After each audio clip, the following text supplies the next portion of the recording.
네, 오늘 제목 다 같이 한번 읽어보도록 하겠습니다. 시작. 희망, 약속, 소망. 예, 옆에 분에게 희망 플러스 약속은 소망. 시작. 희망 플러스 약속은 소망. 네, 그렇습니다. 우리가 잘 아는 요셉 이야기의 뒷부분입니다. 요셉이 총리가 된 후에 아빠 야곱과 또 모든 가족들을 이집트로 이민 오게 하지요. 성경에 나오는 대부분의 모든 인물들은 다 이민의 그런 경험들이 있고 인생의 절반이 이민이다라고 할 정도로 이민이 다 그들의 역사 가운데 있습니다. 자, 이렇게 이민을 오게 돼요. 총리가 된 요셉을 보며 안고 울면서 이제 죽어도 여한이 없구나 이렇게 얘기를 합니다. 이 장면에서 야곱의 다른 이름 이스라엘, 이스라엘이라고 계속 나오는데 이스라엘이 이민을 가려고 이제 그렇게 이제 야곱을 이렇게 이제 만나기 전에 자기의 모든 가족들을 데리고 70명을 데리고 이제 이집트로 가는 거죠. 그래서 가다가 이 브엘세바라는 곳, 이제 야곱의 이스라엘의 아버지 이삭이 제단을 쌓았던 그 브엘세바라는 곳에서 예배를 드립니다. 그리고 예배를 드리고 그날 밤에 거기서 하나님께서 나타나셨어요. 하나님께서 나타나셔서 야곱아, 야곱아, 야곱이 내가 여기 있나이다. 하나님이 나는 하나님이라 네 아버지의 하나님이니 애굽으로 내려가기를 두려워하지 말라. 내가 거기서 너로 큰 민족을 이루게 하리라. 내가 너와 함께 애굽으로 내려가겠고 반드시 너를 인도하여 다시 올라올 것이며 요셉이 그의 손으로 내 눈을 감기리라. 말씀해요. 두려워하지 말라라고 말씀하신 건 두려워하고 있다는 얘기예요. 여호수아도 모세의 후계자로서 지명을 받고 저 수많은 이스라엘 출애굽한 백성들을 데리고 가려고 할 때 마음에 부담이 됐어요. 그때 하나님 말씀하시죠. 여호수아 1장 7절 9절 계속 말씀하시는 거예요. 두려워하지 말라, 놀라지 말라, 계속 말씀하시는 거예요. 강하고 담대한 손으로 내가 너를 인도할 것이다. 두려워하는 마음 가운데 주님이 주시는 말씀이요, 두려워하지 말라라고 하시는 거예요. 이스라엘 이 야곱이 두려워했어요. 거기는 약속의 땅이 아니잖아요. 게다가 삶의 터전이 완전히 바뀌는 곳이고 모든 생활과 또 문화가 전혀 생소한 곳이거든요. 나이가 저도 조금씩 들 때마다 걱정이 되는 것이 뭐냐면 내가 잘 적응할 수 있을까? 새로운 것을 도전할 때 내가 그것도 잘할 수 있을까? 이제 그런 것들이 조금씩 이렇게 짐이 되고 또 부담이 되기도 합니다. 근데 야곱이요, 나중에 파라오, 이집트의 왕 파라오를 만났을 때 파라오가 이렇게 질문합니다. 내 나이가 몇인고 물어봤더니 야곱이 제가 숱한 세월을 살아온 지 130년입니다. 이렇게 얘기를 해요. 130이란 나이에 이민이 웬 말입니까? 적응이 웬 말입니까? 숨쉬기도 힘든데요. 아침에 눈 뜨기도 힘든데 130이란 나이에 이런 야곱에게 하나님이 나타나시고 말씀하시는 거예요. 두려워하지 마. 내가 너와 함께 애굽으로 내려가겠고 다시 올라오겠고. 왜 그런지 아시겠죠? 위치상 그쪽이 저쪽 그러니까 대충 얘기하면은 우리나라가 저기 이제 서울, 저기 부산 뭐 이쪽이라고 하면 죄송합니다. 우리나라가 저쪽 강원도 쪽이다. 대충 지리적으로 하자면 강원도 쪽이다. 그러면은 이집트는 저기 목포 쪽 그 정도니까 당연히 내려갔다 올라온다. 이렇게 얘기를 하겠죠. 그리고 이제 그쪽은 지대가 당연히 높으니까 내려갔다 올라갔다. 이제 이런 식으로 계속 얘기하는 거예요. 그러나 여기엔 또 다른 의미가 또 있습니다. 자, 하나님의 약속을 또 받습니다. 하나님께서 하시겠다. 그리고 약속하신 일에는 더 이상 걱정할 필요가 없다라고 말씀하시는 거예요. 그게 우리의 희망이고 소망이거든요. 앞이 보이질 않고 당장 어쩌지라는 생각이 든다는 것은 그 희망이 힘이 되지 못한다는 거죠. 세상 사람들은 다 희망을 갖고 살아갑니다. 뭔가 앞날에 대한 기대를 갖고 살아가요. 근데 그 기대가 꺾여버리면 힘이 생기지 않아요. 무기력해지는 거죠. 그게 희망이에요. 똑같은 굴레에서 살아가는 것을 힘겨워하는 사람들이 있어요. 근데 그런 것에 대해서 굉장히 무던한 사람, 그건 이제 기질적으로 좀 다르긴 하지만 그 굉장히 이렇게 변화를 좋아하고 또 그런 것들을 또 잘 이렇게 새로운 것들을 많이 도전하는 걸 좋아하시는 분들은 이런 것에 대해서 바뀌지 않는 것에 대해서 굉장히 힘들어합니다. 그건 그 사람이 문제가 있는 게 아니고 그런 각각의 유형에 따라 기질에 따라서 이 사람들이 다르기 때문에 지극히 정상입니다. 그렇지 않은 사람은 저 사람은 참 무던하고 참 그 사람 기질이에요, 기질. 네. 어쨌든 기대라는 것 자체가 그러나 모든 사람에게는 다 있습니다. 그래서 내일을 학교 가면 무슨 기대를 갖고 가야지. 내일 가면은 무슨 재미난 일이 있지. 그러면 기쁜 거죠. 아침에 일어나서도 막 머리를 빗고 막 눈곱을 떼고 막 애들 가방을 털어보고 신발도 모래를 털어보고 막 이제 학교를 막 이렇게 가려고 하는 그런. 어때요? 코로나인데 아침에 일어나는 것부터 힘든 거예요. 내일에 대한 기대가 없기 때문에 희망이 힘이 되지 못한다는 거죠. 대개 희망이라고 한다면 잘 사는 거, 편안히 사는 거, 먹고 사는 것에 대해서 걱정이 없는 거, 그리고 내가 바라는 것이 이루어지는 것이 희망이라고 얘기를 합니다. 그러니까 이런 것 중에 하나가 있어야지 밝게 살아가는 사람들이다. 세상 사람들은 이렇게 얘기하죠. 이것이 틀린 말도 아니고 나쁜 말도 아니에요. 이거는 지난주도 말씀드렸다시피 마태복음 6장에 있다시피 있어야 할 것이라고 말씀하는 거예요. 누구에게나 있어야 할 것. 네, 있어야 할 것. 주님이 그걸 아시는 거죠. 있어야 할 거예요. 그래서 그것에 대해서 하나님 예수님도 기대를 주시는 거예요. 있어야 할 것.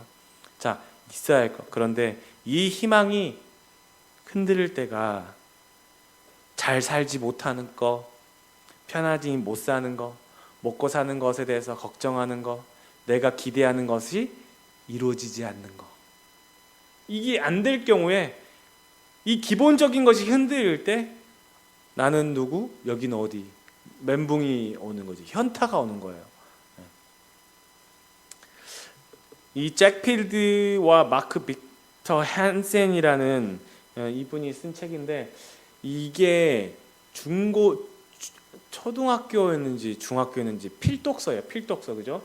예, 저도 여러 번 읽었고 아마 많은 한국에서 초중고를 나왔다면 다 읽어봤을 책이에요. 예, 마음을 열어주는 101가지 이야기. 이제 표지만 봐도 이 책 할 정도로. 네. 자, 여기에서 에피소드를 하나를 제가 소개합니다. 중병에 걸린 두 사람이 있었습니다. 둘 다 큰 병원에 같은 병실에 입원했습니다.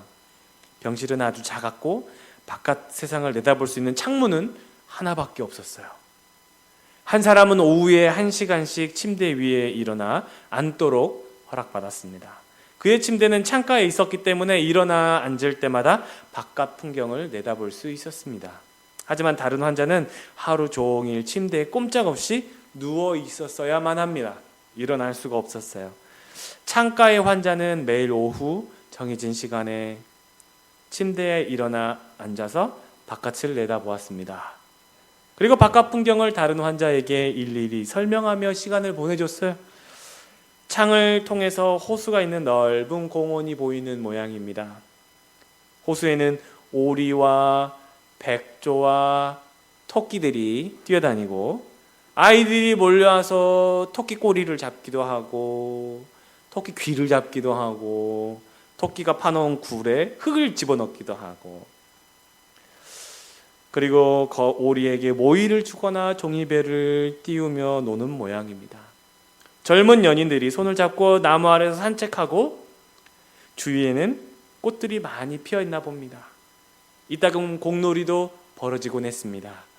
호수 너머로 도시의 스카이라인이 선명하게 보이기도 했습니다. 누워있는 환자는 창가의 환자가 이 모든 풍경에 모습들을 다 설명해 줄 때 얼마나 즐거웠는지요. 창가의 환자가 그 이야기를 들을 때 마치 자기가 바깥의 모습을 보고 있는 양 착각을 할 정도였습니다. 그러던 어느 날 한 가지 생각이 그의 머리에 사로잡혔어요. 왜 창가에 있는 저 사람만 특권을 누리는 거지? 왜 저 사람만 혼자 바깥을 내다보는 즐거움을 독차지하고 있는 거지? 그는 이런 생각을 하는 자기 자신이 부끄러웠지만 그 생각이 계속 자기 마음을 사로잡고 있었어요. 그 생각을 떨쳐버리면 떨쳐버릴수록 더 강하게 자기의 마음에 그 환자에 대한 질투가 자리 잡았어요. 침대 위치만 바꿀 수 있다면 내가 저 무슨 일이든지 할 수 있을 것 같다는 마음이 드는 거예요. 그러는 어느 날 밤이었습니다. 창가에 환자가 갑자기 기침을 하면서 숨을 가쁘게 몰아쉬기 시작하는 거예요. 그리고 손을 바둥거리면서 간호사 호출 비상 버튼을 찾았습니다. 당연히 옆에 환자는 그 환자를 도와서 비상벨을 눌러주어만 했습니다. 그 환자의 숨이 완전히 멎을 때까지 이 환자는 잠자는 척하고 있었습니다. 아침에 간호사는 창가의 환자가 숨져 있는 것을 발견하고 조용히 시신을 치워갔습니다. 적절한 시기가 되자 남아있던 환자는 창가 쪽으로 침대를 옮기고 싶다고 요청했습니다.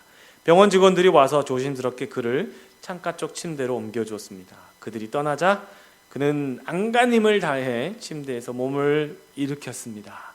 숨을 쉬기도 어려울 정도로 통증이 몰려왔지만 간신히 상체를 일으켜 세웠습니다. 아, 얼마나 보고 싶던 바깥 세상입니까? 아, 얼마나 그리던 아름다운 풍경이란 말입니까? 그는 얼른 창밖을 내다보았습니다. 그런데 창밖에는 아무것도 보이지 않았습니다. 거대한 건물의 회색 담벼락이 그의 시야를 가로막고 있었을 뿐이었습니다. 자, 창가 쪽 환자는 회색 담벼락에 가로막혀 있는데도 아름다운 호수와 신나게 뛰어노는 아이들, 뛰어다니는 토끼들, 활짝 핀 꽃들을 이야기합니다. 물론 꾸며낸 이야기였어요. 자기의 희망사항을 얘기했던 겁니다. 여러분, 야곱이 요셉이 보내준 수레를 타고 가긴 합니다만 여전히 불안해하고 두려워합니다. 이 많은 가족들이 가서 고생하면 어떡하나. 요셉이 거기 있긴 하지만 이 많은 사람들이 거기 가서 어떻게 적응할까? 다른 나라 사람들과 살아가면서 어려움에 처하면 어쩌나. 실은 야곱 자기 자신이 그렇게 고생했거든요.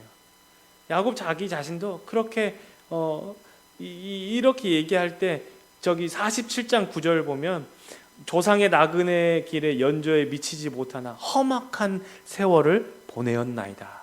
자기 인생을 그렇게 묘사하는 거예요. 험악한 세월을 보냈나이다. 하나님은 그 마음에 희망을 주십니다. 그리고 그 희망에 약속을 더해 주세요. 희망 플러스 약속을 더해 주시는 것을 우리는 소망이라고 말씀합니다. 희망은 모든 사람이 바라고 구하는 것이요, 소망은 하나님이 주시는 겁니다.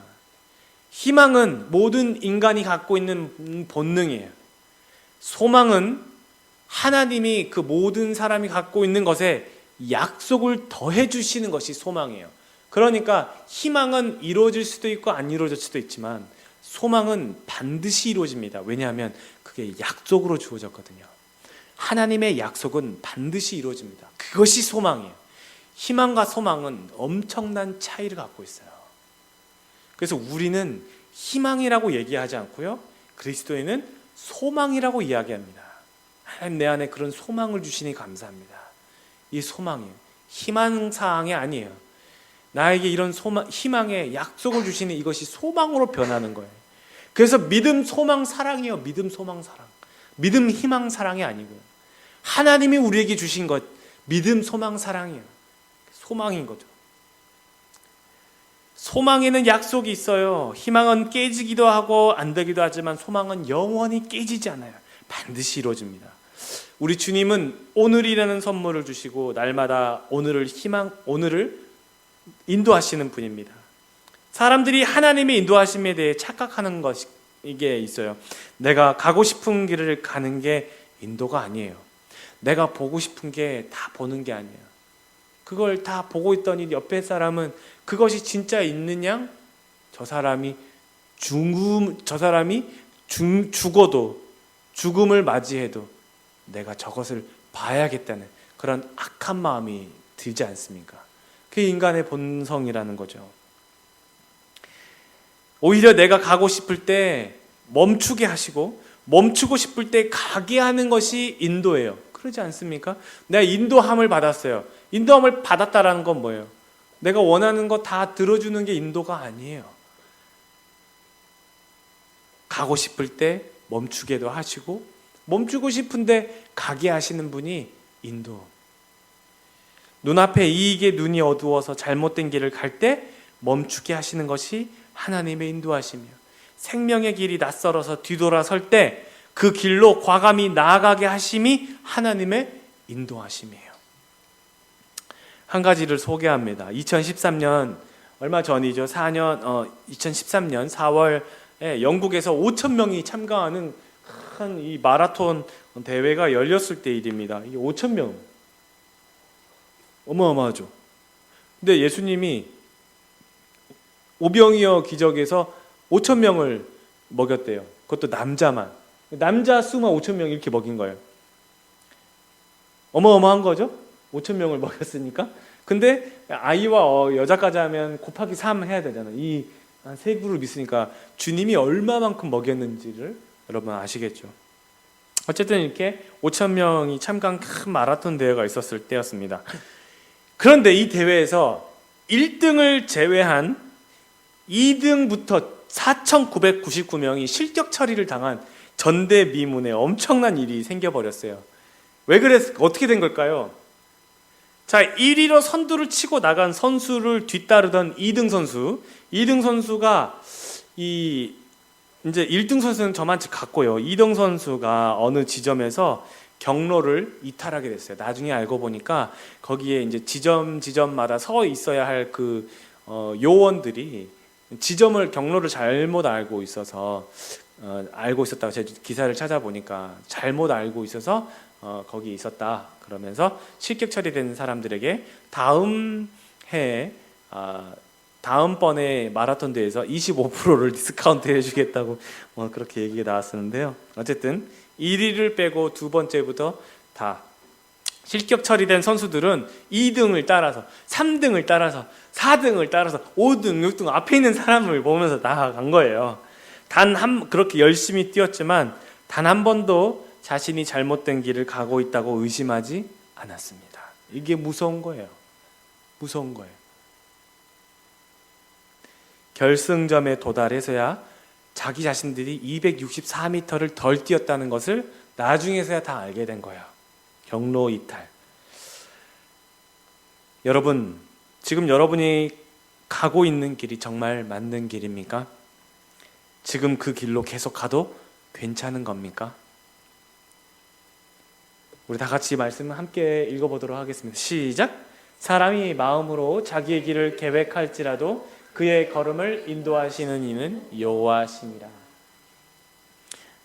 하나님께서 우리의 마음에 그분이 인도하시는, 우리의 코스를 그분이 정해놓으시고 그분이 또 인도하시는 분이세요. 두려워하던 야곱에게 말씀하신 것처럼 내가 너와 함께 애굽으로 내려가겠고 내가 반드시 너를 인도하여 다시 올라올 것이며 라고 말씀하십니다. 여러분, 내려가겠고 올라오겠고 내려오셨고 올라가신 분이 누구십니까? 예수 그리스도세요. 예수 그리스도. 그분이 육신이 되어 이 낮고 낮은 땅에 내려오신 분이에요. 그리고 우리와 같이 한 세상을 살아가시면서 하나님의 나라를, 복음을 선포하시며 가난한 자들, 우리의 마음 아픈 자들, 하나님의 병든 자들을 고치시고 먹이시고 싸매시면서 그 나라가 이런 나라야 라는 걸 말씀하시고 당신이 십자가에서 죽으심으로 모든 죄를 사하시면서 천국으로 가는 길을 열어주신 거예요. 그래서 그 십자가를 믿는 사람들에게 그 하나님 나라, 내가 너희들을 고쳐주고 먹여줬던 그 이런 거 하나님의 나라야라고 키를 주신 거예요. 그 이름을 믿는 자에게 그 나라가 우리에게 소망이 되는. 여러분, 우리가 이 땅을 잠깐 살아가지만 결국에 우리가 가는 곳은 애굽이 아니고요, 가나안이라는 거예요. 내가 너와 함께 내려가겠고 다시 올라갈 것이며 너와 함께 올라갈 것이며 말씀하잖아요. 우리 주님이 함께 하시고, 그리고 우리는 결국 다시 올라갈 거예요. 주님과 함께 올라갈 거예요. 주님과 함께 올라갈 거예요. 그 나라를 소망하며 살아가는 거예요. 소망하면서. 그게 소망이 되는 이유는 나 그 나라에 대해서 희망하는 거야가 아니에요. 희망은 갈 수도 있고 못 갈 수도 있고 이게 아니에요. 주님이 그 나라를 우리에게 말씀하시면서 약속해 주셨잖아요. 약속해 주셨으니 소망인 거예요. 반드시 가는 거예요, 그 나라. 예수 그리스도 때문에. 이 어마어마한 말씀인 거예요. 내가 너와 함께 애굽으로 내려가겠고 반드시 너를 인도하여 다시 올라갈 것이며. 우리가 이 땅에 살아가면서 힘들어요. 애굽이라는 굉장히 힘들고 어려운 곳입니다. 그러나 이곳에서 주님이 함께 하시는 거야. 우리 주님은 모든 상황에 계시는 임마누엘 하나님이십니다. 예수밖에 없는 줄 믿습니다. 여러분과 함께 움직이시는 우리 주님, 여러분의 자녀가 어디에 있든지 함께 하시는 우리 주님, 사랑과 자비가 풍성하시고 이미 주시겠다고 하신 그 약속들을 하나하나 실행해 가시는 것을 보게 되실 겁니다. 여러분, 미국 이 메이저 리그의 한 세대를 풍미했던 요고바라가 아니고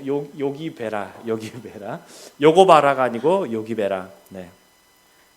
요기베라, 유명한 명언을 남겼죠. 다 같이 시작.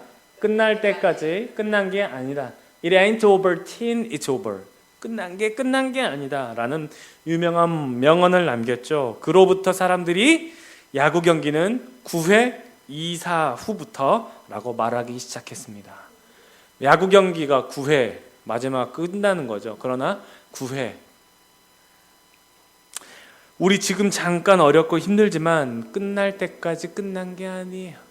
어떻게 역전할지, 어떻게 뒤집어질지, 어디서 말루 홈런이 터질지, 누가 안타를 칠지 아무도 몰라요.